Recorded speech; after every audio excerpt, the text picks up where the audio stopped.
Okay, hello everyone. Congratulations for making it to this point.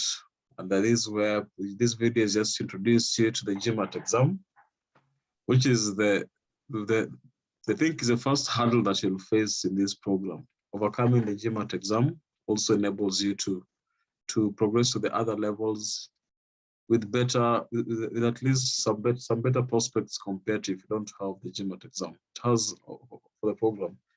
So basically, this video is just to tell you more about the Gmat exam, remove some misconceptions that may exist, and also probably which will be the best way for you to tackle the exam. So my name is Joshua Abuya, and I'm a trainer in the Gmat. I'm a Gmat trainer in the Kenya Lift program. My co-host also is Alan. Alan, you could say hi to these guys. Hi guys, welcome to this program. It's a wonderful program that will set you on your way to achieving your American dream. Be prepared to this basically your first hurdle to many more hurdles to come. So be prepared to sharpen your skills, to use your willpower, your grit, and all assets that at your disposal to tackle this particular hurdle, so that you set yourself on the first lane to becoming an American resident, so to speak, which is the ultimate goal of the airlift program. Yeah, so welcome. Yeah, and hope you have a good ride. Thank you. So maybe if we just start off by just introducing what the Gmat exam is. Gmat, the initial stands for Graduate Management Admissions Tests. Yeah, it's basically used to test admissions, to test actually your IQ levels, to see if you are ready for master's programs in business and maybe let's say IT business like courses in developed countries. It's used by so many universities, and it's more or less like a standardized test that we may talk about. So maybe if you may start, Alan, what is this Gmat exam? Why is it different from other exams? What makes it different if it is? Yeah, so Gmat is not like any other exam. You know, we get a lot of students, even in our past training cohorts, saying that or thinking in the sort of high school kind of mindset. You know, at the end of the day, it's divided into two sections, as you're going to see later, which are quantitative and verbal. But these are not like the traditional maths and English that you know, because there is an element of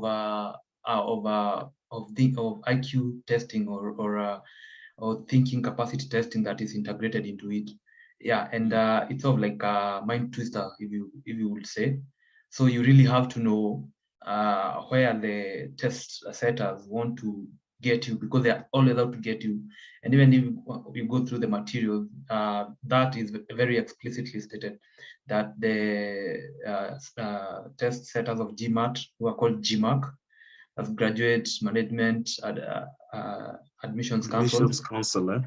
Yeah, they are always when they set these tests, they always want to get you, they always want to make you fail, to sort of make you doubt yourself and everything, so that at the when you pass this exam, you will really be a polished and a fitting graduate student. Yeah. Yes, yeah, it's true. This is more or less like a psychometric test. By psychometric, they use psychology to confuse you, to make you pick the wrong answer. And basically, it's based on reasoning skills, reasoning and logic, if I may say, reasoning and logic, and very close to an aptitude test. Actually, I think it's an aptitude test, right? If we compare to other exams. So it's not the typical exams that test your knowledge, but tests you more or less on application of knowledge that you know on math and language. So yes, as Alan had mentioned, there are two sections. It tests you on your quantitative reasoning skills, basically their math. It's based on high school mathematics, if you may say, the concepts are, and maybe just slightly, if it's campus, they have to be maybe either first year, second year level of campus mathematics, but I don't really think there's anything beyond high school mathematics in the quant level. The only thing is that now they are quite tricky. It's tricky in the sense that they won't ask you for the knowledge of the concepts, but they'll ask you for the application and the reasoning and logic that will lead to an answer. So that's basically what the quant section is. Maybe Alan will talk a bit also about the verbal section. Yes, Alan, about the verbal. Yeah, so as we've mentioned before previously, Gmat consists of the quantitative section and the verbal section, verbal reasoning section. Yeah, and each of those sections is also divided into specific subsections. Verbal reasoning in particular, which is sort of my forte, comprises critical reasoning, sentence correction, and reading comprehension.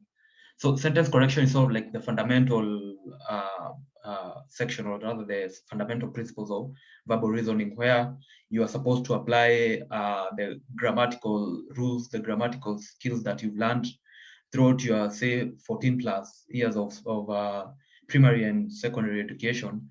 And maybe for those who did languages, maybe English language in campus, you're supposed to apply all those skills now, but now in a very analytical and a very, in a sort of a very analytical kind of way. So the main concepts of test in verbal reasoning, as you're going to see, before we start our study of sentence correction, of course, you're going to cover the basic concepts of grammar, which you must have learned in your preliminary education, as the common things, that the nouns, verbs, and all those things, the parts of speech. And then from there, now we go to a higher level. We now start integrating those parts of speech to form clauses, integrating clauses to form sentences, and also maybe combining multiple sentences to form compound and complex sentences. So as you're going to see, there are a lot of specific rules that go into the construction of language, or the construction of these elements in grammar, be it sentences, be it clauses. And of course, we're not going to go into the specifics of them right now, but you would be well served if you reviewed your basic grammar concepts, and also the parts of speech, dependent and independent clauses, punctuations, compound and complex sentences, sentence structures, sentence constructions, all those things. And those will serve you well coming into this program, this training program, and it will help you hit the ground running immediately in understanding and tackling sentence correction concepts. As for the second part, which is the critical reasoning section, so that's a more advanced one. So maybe let me talk about it last. Let's talk about reading comprehension. Reading comprehension, basically what it is, again, it's just a test of your, as the name suggests, your reading comprehension ability. Of course, we've always done reading comprehension, again, throughout all our preliminary education in primary school and in high school, where used to be provided passages, and then you're given questions, and you're based on the passages. And the reading comprehension at Gmat level is more or less the same, but again, with a more analytical twist, or a more psychometric twist, where now the questions are sort of twisted to test your ability to think outside the box, so to speak, or to think outside the obvious. And of course, again, but since the basic principles are the same, there's no reason for you to fret. There's no reason for you to start panicking already. But just reappraise yourself with the basic principles of reading comprehension, or rather of reading passages. Of course, in-depth reading, skimming, scanning, all those tactics will serve you well going into that particular section. And of course, you're going to cover it in more detail in the course of the program. And as I mentioned, the last section is the critical reasoning section. And that is a new sort of, not concept, but a new sort of way of testing concepts that Gmat has introduced. And what it entails is that you're just given a scenario, and you're supposed to answer questions based on that scenario. It could be a business scenario, it could be say governmental scenario, it could be a planning scenario, it could be many sorts of scenarios that occur in everyday business places and in everyday administrative and management places.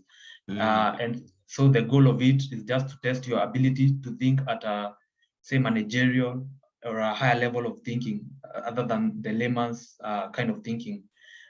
So, for example, you could be told there's a certain plan to solve a particular problem, and you're told to evaluate that plan. Maybe you identify the weaknesses in that particular plan. Yeah, and of course, it will call for you to up your level of thinking, to think at a very in a very strategic and in a very sort of analytical way, and you will be able to develop this skill throughout the training program, and also through your self-study and through other modalities that you're going to direct you guys to use. So in those few words, that's it for the verbal section. We're going to look at it in greater depth in the course of this training.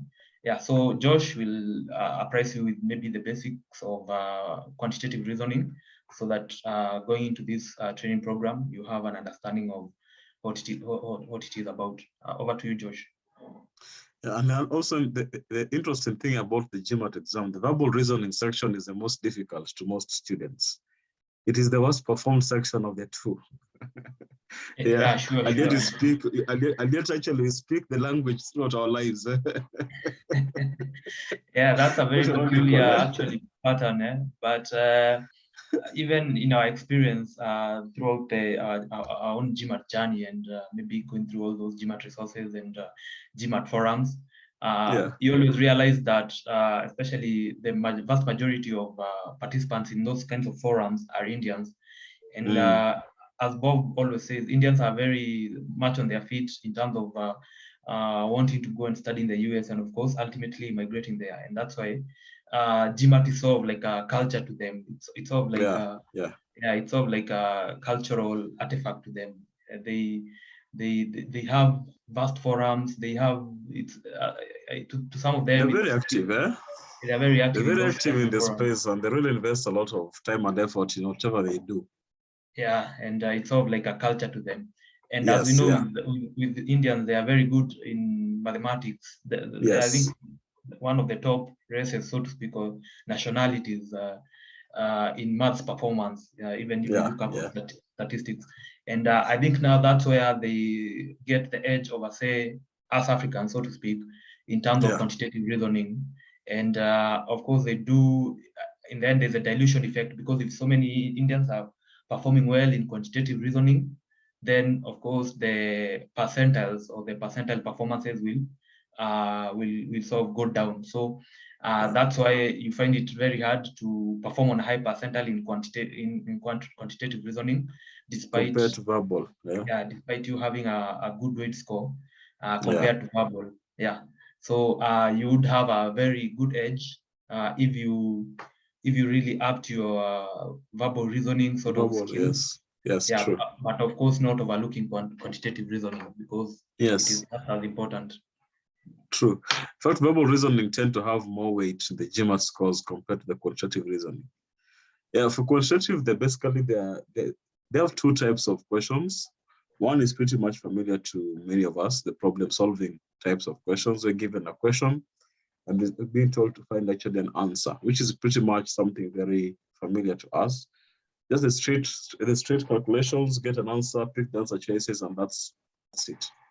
The other section, which is actually new in this type of exam, and it's only unique to the Gmat exam, is called the data sufficiency section, where actually you're given a statement, you're given actually a question and two statements, and it's supposed to determine if the statements are sufficient enough in actually solving the problem in the question being asked.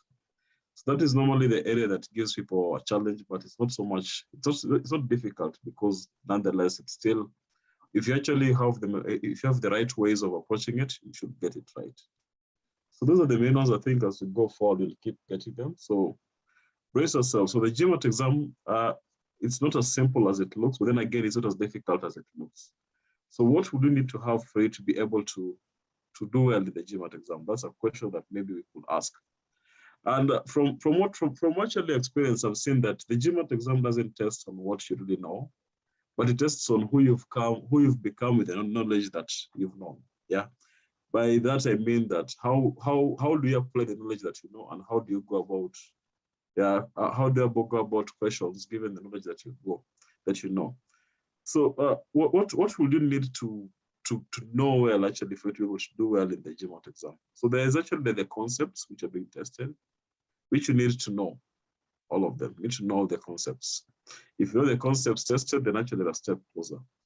If there are actually also the same time also for sessions which are also being which are available, like for instance, like in my Gmat training sessions, where they do cover actually what you need to know and how to approach questions given that knowledge and apply that knowledge in a question scenario, then also need to attend all and participate in all the sessions. It needs to be active learning, not passive learning, where you just sit back and watch, because you need to become. For you to become, you have to do. For you to do, that is actually now what the process of becoming. Once you become, because the exam actually it's timed, and given the exam pressures, people don't sit there to do well. There are recommended assignments, practice questions, and mocks which someone needs to do. You need to do all those as well.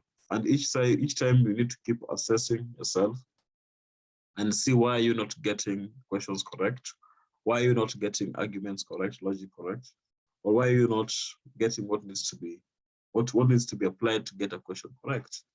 So there are also recommended measures that are available that actually can help you achieve best scores.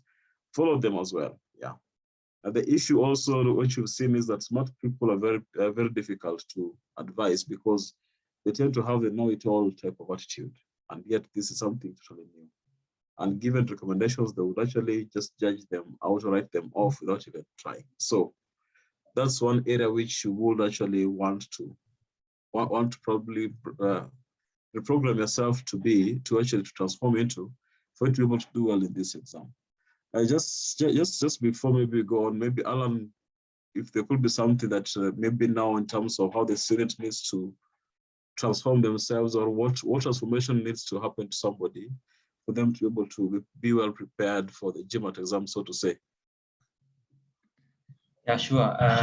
That's a very good question. And yeah, and even, most of these things we draw from our own personal experiences and even from the experiences of those who have gone before. And the reality of it is that there need to be a total change of mindset. As you mentioned, all of us in this program, we are bright people. We have been through very intensive undergraduate programs and also through intensive, say, high school and high school programs. So there's always a tendency to sort of overlook or rather to undermine the sort of complexity and the kind of temerity sort of required to tackle GMAT. And that would be a fatal flaw if you ever undermined GMAT and just said and just assumed it to be just high school mathematics, because as you mentioned, there's a very specific methodology and a very specific format that GMAT uses, and it will take a lot of study and a lot of commitment and looking through material, research to understand these specific kinds of formats that come with the GMAT examination. And most of us, and even most of the students who probably don't have such opportunities for training and everything, they and even in the learner's mindset, the common kind of approach or the common kind of mentality is that they want first to try questions so that they sort of weigh themselves, or they sort of they see how well they know the questions. Yeah, sure. They sort of test the water. And even for me, I sort of like fell to that kind of fallacy or that kind of logical flow, and went straight to start attempting questions in the official guide. But and of course, because we are all intelligent, you find yourself that you're able to get maybe even 60% of say problem-solving questions right, not knowing that there is a data sufficiency, which is a whole sort of kettle of fish, right? Of course, maybe it's applying the same basic principles, but it's a whole different format to quantitative reasoning. So you'd all be best advised to first read through the literature that is there, regarding the Gmat examination. And then now from there, and of course, listen to instructors' advice regarding the approaches and the beginning approaches. Of course, the strategies will come later, right? When you started now attempting practice questions and everything. But first, read the literature regarding the approaches, listen to your instructor's advice before now you are able to start practicing, and before you are able to start testing your ability in that regard. And also something else to add on the concept of study, there is the aspect of group study. And of course, I always advise students to engage in group studies as early as possible, because they are very useful and they are very invaluable tools in terms of being able to crack concepts that maybe may be a problem to you at an individual level, being able to benchmark your level of preparation in comparison to your fellow group members. Yeah, and also being able to explore as many dimensions and angles and approaches to questions as possible. Yeah, of course, we do encourage students to start group studies as early as possible, but they should not be a substitute for personal study. And personal study should be the first port of call for you, even before you start training, even before you start, even before the classes start. Personal study and getting the basic concepts is the key to even long-term success in Gmat. Yeah, because actually, even if you have to go for group study, what are you going to discuss about? You have to have some content at least. I mean, yeah, and I think group studies are important, especially when it comes. Studying isn't actually an exciting task, let me say, because I don't think anybody enjoys being tested. Yeah. At the same time, also being given, have you been presented content that maybe is not interesting to you, and then you're being told that to be tested about it. But then again, you have no otherwise other than to get that concept, those content in your head, and in an exam situation, be able to get it off. How would you know how well you know something? So the group studies, I think they normally bring it, they remove the monotony that comes with studying. And also it really helps you also to assess and see which other ways could be better than what you just know. One person could know 50%, somebody else could know 50%. If you come together, and also the combined efforts could get to 80%. And now with more people, that's it. So, and also when it comes to studies, also I think now we could mention of the recommended study materials. As soon as you join the program, actually there are lots and lots of material that are available. But do you need all of them? Maybe yes, maybe no. But most likely they're not, don't need. People are different, yeah, and some people actually also tend to have different material that help them achieve various goals compared to others. But then again, they're actually the recommended material which you would give. I think as a program, we've seen the Princeton Review to be a go-to book for somebody starting to study the Gmat for the very first time. The Princeton Review is actually a very good one that we've seen that actually somebody needs to start with. It will introduce you to all aspects of the Gmat exam in its totality. Just go for the concepts first. The questions can come in later once you know the concepts. Then next, now there's also the Gmat Club math book that is there. There's also the Gmat Club. Also, it's all the verbal. If I'm not wrong, there's I think the verbal version now for the Gmat Club. These two books from the Gmat Club, they are very concise in terms of they just give you direct to the point type of aspects. Also, another group of books which I've found to be useful are the Veritas Prep material. So those are also quite good. So if you use those groups, they should give you a very good, solid foundation of what you need to know about the Gmat exam. And then now from there, if there's any place that you're not so good at, you always get other editions. Am I forgetting some? Any book, any material? I think. Which one could there be? Yeah. Critical reasoning, yeah, and the reading comprehension books. Yeah. Of course, now those are at a more advanced level. There's the critical reasoning Bible. I think is it by Pasco, right? Pasco, yeah, it's Pasco. Yeah. And for verbal reasoning, we usually use Wiley's RC Bible. Of course, we're going to comprehension, eh? Yeah, Wiley's reading comprehension Bible. Okay. We're going to share all those resources with you guys. So, of course, for right now, they may seem to be a bit overwhelming, but from a starter's perspective, as Joe says, maybe you can just start with the Princeton review to get a basic grasp of a grasp of basic concepts. Now from there, you can start now diversifying to other materials and resources, as discussed previously. Yeah, so I think once you've gone, all these materials are available in the portal, and also the same time also if you get in the electronic side, also you get the books also the material as well. You can get them available, so you don't have to go looking for which books to buy or which one. So those are the ones you can go for first. So once you study, of course, there's the studying of the concepts, then the application of the concepts. How do you know how to apply the concepts? You know them through practice questions. So the good thing is that all these books, they tend to come with their practice questions, except the Gmat Club math book and all the verbal. But the rest of them do have practice questions, which you can start off with.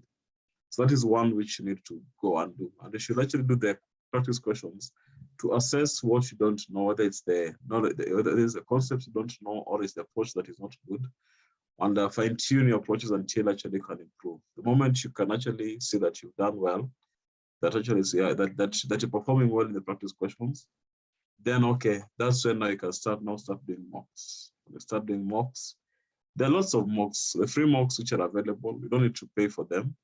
If you go the free mocks first, actually and exhaust them well, once actually you've done, you see the progress as it is, the concepts, practice questions, then mocks. By the time you get to the mocks, if actually you've had a good progress all through, then yes, by the time you're reaching the mocks, you won't have to pay for any mocks. Those they are paid ones, but nonetheless, many people have done well without paying for them. So yeah, so also you could also go that route. Maybe now if you talk about the mocks, which tend to be a replica of what the exam, not really a replica, but a mimic of what the exam is. Maybe now we could talk more about the mocks. When should someone start doing the mocks? Like, and also in relation to the exam bookings. Normally, I think for personally, I've seen that a good time to the moment you're doing your mocks and you're performing about 50 points above your target score in the Gmat exam, then that point you can book exam like about 4 weeks ahead. Yeah. Then now you just focus on finding how to improve your mocks. Yeah. But then again, also maybe before you get there, we could talk, why should somebody do a mock in the first place? Yeah. Why should somebody do a mock? The mocks, Alan, maybe just in case I forget something, you could also just jump in. I think that the mocks really help you to test yourself in an exam setting and see what would happen in an exam scenario. Because in as much as the mocks are free, yes, they've tried, the prep providers have tried a good job.